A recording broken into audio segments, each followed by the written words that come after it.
ಅನೇಕ ಗಣ್ಯ ಮಹನೀಯರ ತ್ಯಾಗ ಬಲಿದಾನದಿಂದ ಆಗಸ್ಟ್ 15, 1947ರಂದು ನಾವು ಬ್ರಿಟಿಷರ ಬಂಧನದಿಂದ ಬಿಡುಗಡೆ ಹೊಂದಿದ ಮಹಾಸುದಿನ. ಅದರ ಸವಿನೆನಪಿಗಾಗಿ ಪ್ರತಿ ವರ್ಷ ಆಗಸ್ಟ್ 15 ದೇಶದಾದ್ಯಂತ ಒಂದು ರಾಷ್ಟ್ರೀಯ ಹಬ್ಬವನ್ನಾಗಿ ಸ್ವಾತಂತ್ರ್ಯ ದಿನಾಚರಣೆಯನ್ನು ಆಚರಿಸುತ್ತಿದ್ದೇವೆ. ಅಂತಹ ರಾಷ್ಟ್ರೀಯ ಹಬ್ಬದ ಕಾರ್ಯಕ್ರಮಕ್ಕೆ ಆಗಮಿಸಿ ವೇದಿಕೆಯನ್ನು ಅಲಂಕರಿಸಿದ ಗಣ್ಯ ಮಹನೀಯರನ್ನು ಸ್ವಾಗತಿಸುವುದು ನನ್ನ ಹೆಮ್ಮೆಯ ಕರ್ತವ್ಯವಾಗಿದೆ. ಜನಿಸಿರುವೆ ಹರನ ಚರಣಗಳಿಗೆ, ಅರಳಿರುವೆ ಗುರುವಿನ ಪಾದ ಪೂಜೆಗೆ, ಬೀಗುತ್ತಿರುವೆ ದುಂಬಿಯ ಬರುವಿಗೆ, ಬಾಗಿ ಸ್ವಾಗತಿಸುವೆ ಅತಿಥಿ ಮಹೋದಯರಿಗೆ. ಮೊದಲನೆಯದಾಗಿ ಕಾರ್ಯಕ್ರಮದ ಅಧ್ಯಕ್ಷತೆಯನ್ನು ವಹಿಸಿದಂತಹ ಶ್ರೀ ಎಸ್.ಡಿ. ಕೋಟಗಿ ಸಂಸ್ಥೆಯ ಅಧ್ಯಕ್ಷರು, ಇವರಿಗೆ ನಮ್ಮ ಶಾಲೆಯ ಪರವಾಗಿ, ಮುಖ್ಯ ಶಿಕ್ಷಕರ ಪರವಾಗಿ, ಗುರುವೃಂದದ ಪರವಾಗಿ ಹಾಗೂ ಮುದ್ದು ವಿದ್ಯಾರ್ಥಿಗಳ ಪರವಾಗಿ ಹಾಗೂ ವೈಯಕ್ತಿಕವಾಗಿ ಕಾರ್ಯಕ್ರಮಕ್ಕೆ ತುಂಬು ಹೃದಯದ ಸ್ವಾಗತವನ್ನು ಕೋರುತ್ತೇನೆ. ಅದೇ ರೀತಿಯಾಗಿ ಇವರಿಗೆ ಕುಬೇರ್ ಪತ್ತಾರ್ ಈತನಿಂದ ಪುಷ್ಪವನ್ನು ವಿತರಣೆ ಮಾಡಬೇಕೆಂದು ಕೇಳಿಕೊಳ್ಳುತ್ತೇನೆ.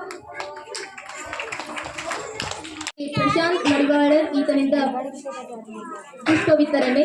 ಅದೇ ರೀತಿಯಾಗಿ ಇವರಿಗೂ ಕೂಡ ಮುಖ್ಯ ಶಿಕ್ಷಕರ ಪರವಾಗಿ, ನಮ್ಮ ಸಂಸ್ಥೆಯ ಪರವಾಗಿ, ಗುರುವೃಂದದ ಪರವಾಗಿ ಹಾಗೂ ವಿದ್ಯಾರ್ಥಿಗಳ ಪರವಾಗಿ ಹಾಗೂ ವೈಯಕ್ತಿಕವಾಗಿ ಇಂದಿನ ಕಾರ್ಯಕ್ರಮಕ್ಕೆ ತುಂಬು ಹೃದಯದ ಸ್ವಾಗತವನ್ನು ಕೋರುತ್ತೇನೆ.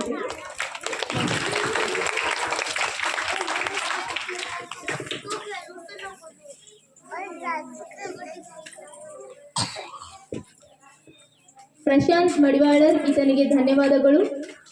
ಅದೇ ರೀತಿಯಾಗಿ ಇನ್ನೋರ್ವ ಅತಿಥಿಗಳಾದ ಹಾಗೂ ಮುಖ್ಯೋಪಾಧ್ಯಾಯರಾದ TN ಕಡ್ಕೋಳ್ ಗುರುಗಳಿಗೆ ನಮ್ಮ ಶಾಲೆಯ ಪರವಾಗಿ, ಮುಖ್ಯ ಶಿಕ್ಷಕರ ಪರವಾಗಿ ಹಾಗೂ ಗುರುಗಳ ಪರವಾಗಿ, ಮುದ್ದು ವಿದ್ಯಾರ್ಥಿಗಳ ಪರವಾಗಿ ಹಾಗೂ ವೈಯಕ್ತಿಕವಾಗಿ ಇಂದಿನ ಕಾರ್ಯಕ್ರಮಕ್ಕೆ ತುಂಬು ಹೃದಯದ ಸ್ವಾಗತವನ್ನು ಕೋರುತ್ತೇನೆ. ಇವರಿಗೆ ಸುಜಲ್ ರಾಮಣ್ಣವರ್ ಈತನಿಂದ ಪುಷ್ಪವನ್ನು ವಿತರಣೆ ಮಾಡುವುದರ ಮೂಲಕ ಕಾರ್ಯಕ್ರಮಕ್ಕೆ ಸ್ವಾಗತಿಸುತ್ತೇನೆ.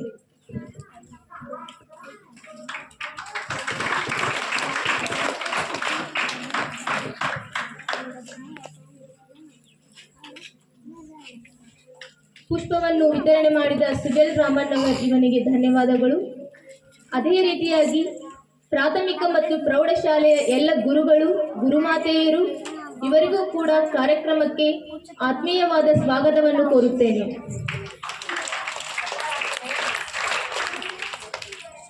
ಅಂತೆಯೇ ಕಾರ್ಯಕ್ರಮದ ಕೇಂದ್ರ ಬಿಂದುಗಳಾದ ಮುದ್ದು ವಿದ್ಯಾರ್ಥಿಗಳಿಗೂ ಕೂಡ ಇಂದಿನ ಕಾರ್ಯಕ್ರಮಕ್ಕೆ ತುಂಬು ಹೃದಯದ ಸ್ವಾಗತವನ್ನು ಕೋರುತ್ತೇನೆ. ಸ್ವಾಗತ ಭಾಷಣವನ್ನು ಮಾಡಲು ನನಗೆ ಅವಕಾಶ ಮಾಡಿಕೊಟ್ಟ ತಮಗೆಲ್ಲರಿಗೂ ಧನ್ಯವಾದಗಳು.